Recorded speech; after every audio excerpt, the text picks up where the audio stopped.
কোনে কৈছে টকাই সুখ দিব নোৱাৰে বুলি? টকাই এটা কমফৰ্ট জীৱন দিব পাৰে। টকাই এনেকুৱা আমাক মাইণ্ডত ৰিলেক্সেশ্যন দিব পাৰে। যেতিয়া আমাৰ বেমাৰ হ'ব না, টকা থাকিলে আমাৰ চিকিৎসা কৰিব পাৰিম আমি। এটা বিপদত পৰিলে টকাই আমাক সহায় কৰিব।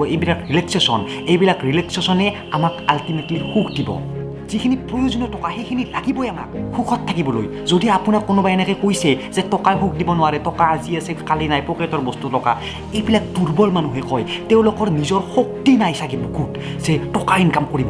আপুনি এইবিলাকৰ চক্কৰত নপৰিব। আপুনি এটা কথা মনত ৰাখক, যিখিনি প্ৰয়োজনীয় টকা, বহুত টকাৰ কথা কোৱা নাই, বহুত বেছি কথা কোৱা নাই, যিখিনি প্ৰয়োজনীয় সেইখিনি যেতিয়ালৈকে আপুনি নাপায় আপোনাৰ লগত, আপুনি কষ্ট কৰক, মাইণ্ডৰ লেভেল হওক, বডিৰ লেভেল হওক। বাকী এইখিনিত আপুনি মটিভেশ্যনেল ভিডিঅ' বাবাক তাকে হিমালয়ত আসন কৰিব গৈও লাভ নাই।